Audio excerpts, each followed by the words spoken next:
Gente, bom dia, graça e paz. Vamos abrir João capítulo 5.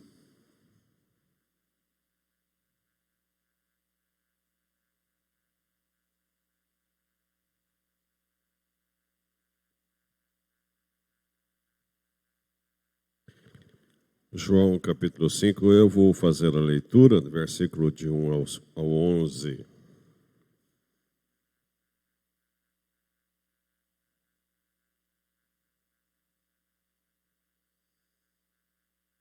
Passadas estas coisas, havia uma festa dos judeus e Jesus subiu para Jerusalém. Ora, existe ali junto à porta das ovelhas um tanque, chamado em hebraico Betesda, o qual tem 5 pavilhões. Nestes jazia uma multidão de enfermos, cegos, coxos, paralíticos, esperando que se movesse a água, porquanto um anjo descia em certo tempo, agitando-a. E o primeiro que entrava no tanque, uma vez agitada a água, sarava de qualquer doença que tivesse. Estava ali um homem enfermo, havia 38 anos. Jesus, vendo-o deitado e sabendo que estava assim há muito tempo, perguntou-lhe: queres ser curado?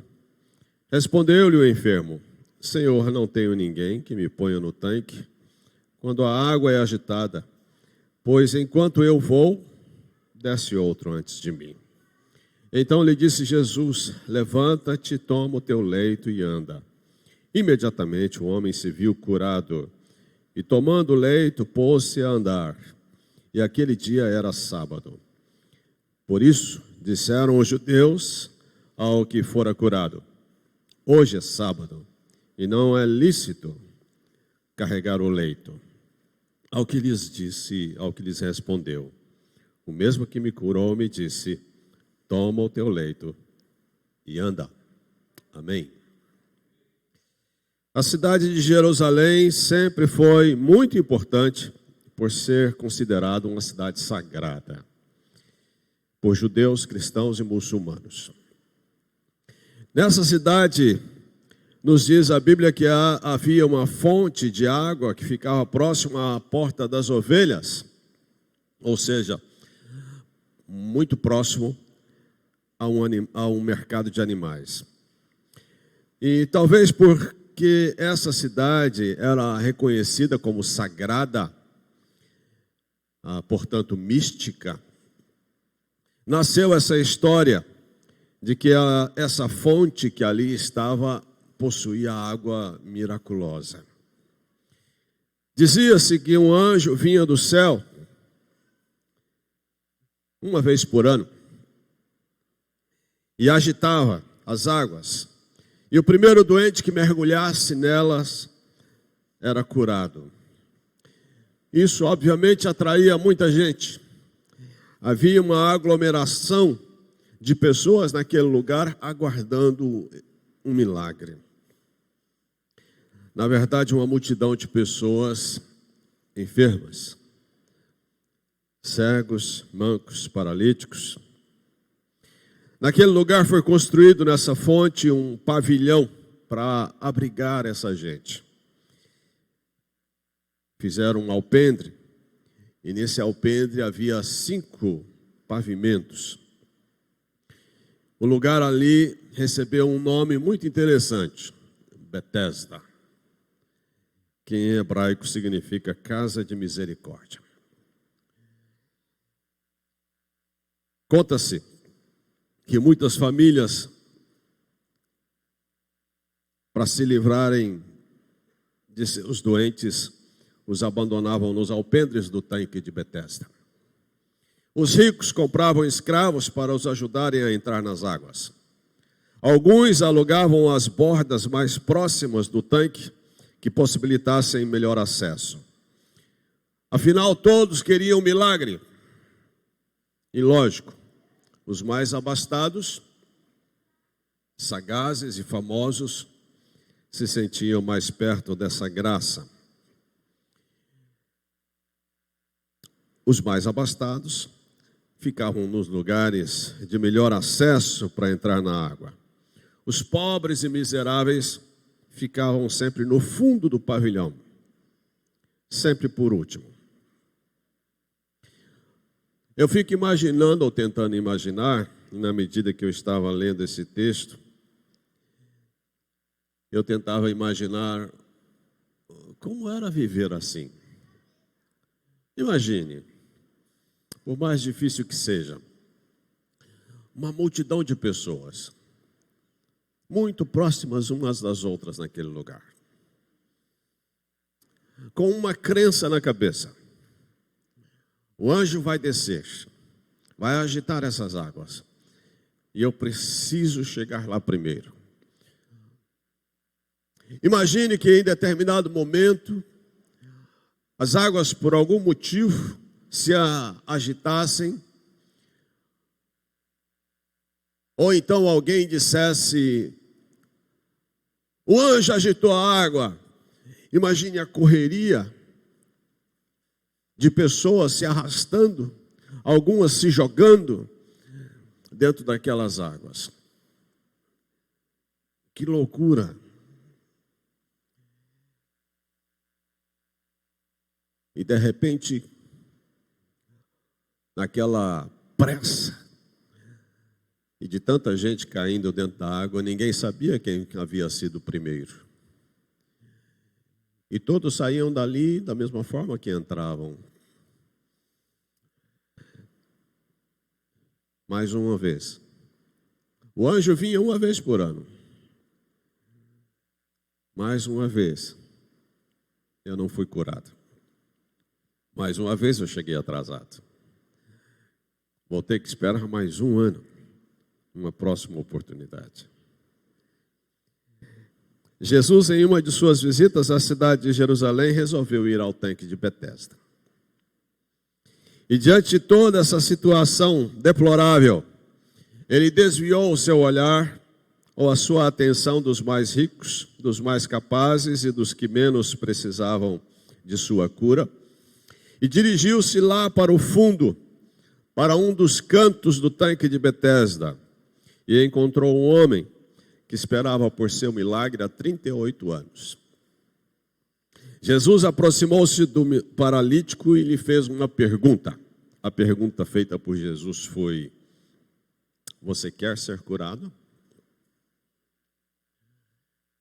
Essa pergunta parece absurda. Afinal de contas, todos estavam ali com o mesmo objetivo: ser curado. O tanque de Betesda, quando agitava as águas, tinha em si esse objetivo. Mas o homem responde a Jesus: Senhor, não tenho ninguém que me ajude a entrar no tanque quando a água é agitada. Enquanto estou tentando entrar, outro sempre chega antes de mim. E nesse mesmo instante, Jesus cura o homem. E ele começa a andar. Sabe o que me chama a atenção aqui? A pergunta de Jesus: queres ser curado? Note que Jesus não pergunta para o homem: do que é que você precisa? Há uma diferença entre querer e precisar. Tem muita gente que quer, mas não precisa. Mais ainda, tem muita gente que precisa, mas não quer. Tem muita gente precisando de Deus, mas não quer. Tem muita gente precisando se arrepender, mas não quer. Tem muita gente precisando de ajuda, mas não quer. Tem muita gente precisando melhorar em alguma coisa na sua vida, na sua casa, mas não quer. Precisa, mas não quer. Então a pergunta de Jesus, ela é perfeita. Queres ser curado? Eu sei que você precisa, mas você quer? Porque você pode permanecer como está. Você pode se conformar como está. Você pode viver do jeito como você está. Você quer? Você quer mudança?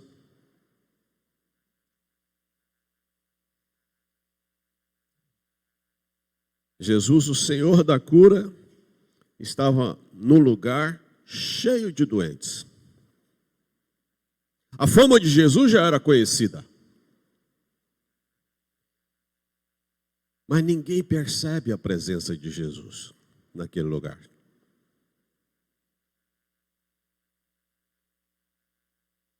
Era para todo mundo correr até Jesus. Mas ninguém o percebe.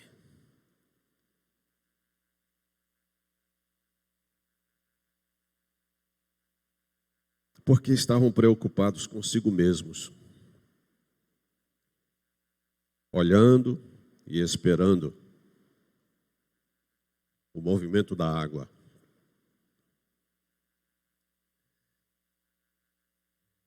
Jesus percebe alguém. Era um homem paralítico, esperando também o movimento da água.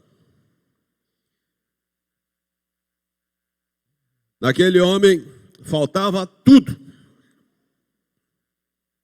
Ele disse para Jesus: Jesus, eu não tenho ninguém que me leve até a água.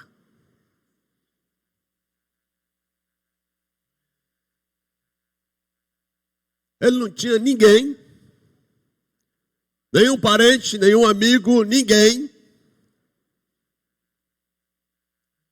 E ele não tinha esperança, que era pior. Ele sabia que ele nunca ia chegar lá.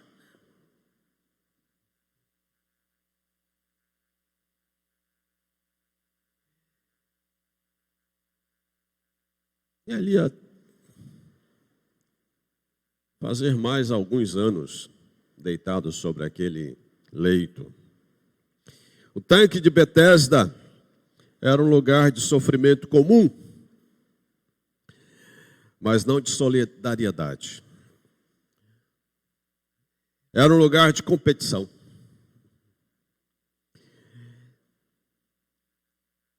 Era um lugar de competição e não de solidariedade. Não era um lugar para se ajudar um ao outro. Jesus finalmente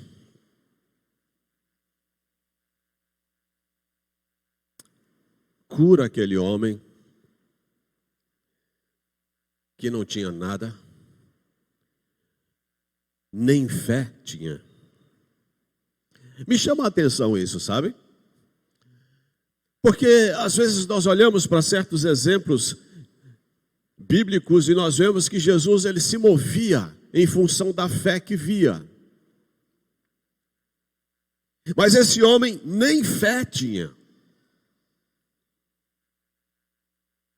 Ele é curado não porque creu, ele é curado por misericórdia e por graça de Deus. Há muita gente esperando milagre que poderia ser operado através de solidariedade. Assim como aqueles doentes no tanque de Betesda.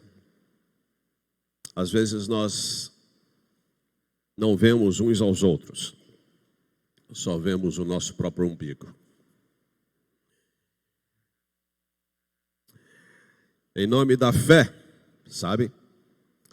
Nós podemos criar um ambiente também de competição. Em nome de uma crença, o ambiente em que nós vivemos pode se tornar um campo de batalha, um campo de competição. Betesda era um lugar onde todos eram adversários. Ironicamente querendo um milagre. Há pessoas por aí recebendo um ensinamento muito perigoso, que subverte a fé.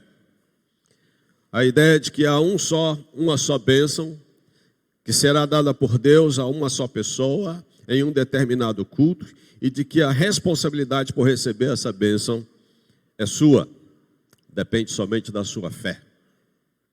E se você não se cuidar, alguém pode receber a bênção em seu lugar. Lugares assim não há celebração, lugares assim há competição. Junto à fé, é necessário conhecimento de Deus. Deus nem sempre age por causa da nossa fé, porque Deus é soberano e age conforme Ele quer. E pode curar alguém até sem ele ter fé, se Ele o quiser. Porque o que move Deus não é a nossa fé, o que move Deus é a sua graça e a sua misericórdia. Deus pode ir sim no porão e resgatar uma vida de lá, porque Ele tem poder para isso, e Ele é Senhor para isso, para decidir o que Ele quer. E foi nesse lugar onde havia inveja, onde havia frustração, onde havia fracasso, onde havia miséria e dor, que Jesus encontrou esse paralítico sem fé e o curou. A fé no coração daquele homem estava morta, ele não tinha nem esperança. E isso nos mostra que Deus pode fazer sempre algo, mesmo quando nos falta fé. Algumas conclusões que eu destaco disso tudo. Todos nós podemos, de alguma maneira, sermos agentes de milagres através da solidariedade. Deus pode usar a mim e a você para fazer algum milagre na vida de alguém, ajudando-o. A bênção de Deus, ela não depende de qual culto nós participamos ou deixamos de participar. Não depende da nossa fé, mas da graça de Deus. A bênção que precisamos é Cristo na nossa vida. Nós precisamos lançar a nossa ansiedade e frustração em Deus, sem disputa e competição, mas crendo na misericórdia e na mão poderosa do Deus que cremos. Amém? Vamos orar?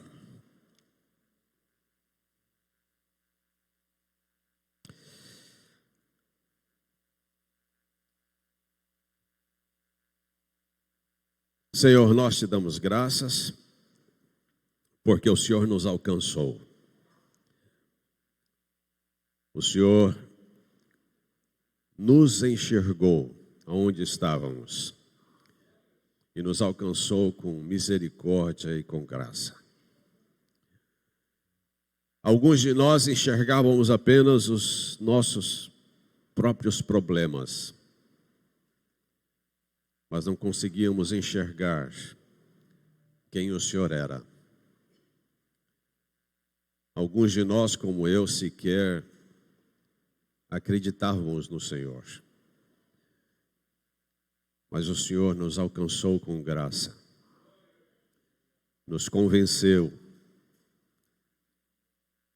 e nos levantou do nosso estado de miséria. Pai, obrigado pela misericórdia do Senhor conosco.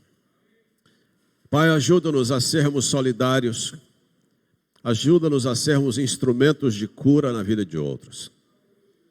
Pai, ajuda-nos, Pai. Precisamos do Senhor na nossa vida. Eu oro para que o Senhor dê saúde à igreja, para que a igreja de fato seja uma casa de misericórdia e não uma casa de competição. Para que a igreja do Senhor seja um lugar de paz, aonde as pessoas venham ao encontro do Senhor, para serem abençoadas pelo Senhor e andarem com o Senhor. Ó Deus, ajuda-nos a tomarmos o leito onde tantos anos andamos, a olharmos para a nossa história e de onde o Senhor nos ergueu.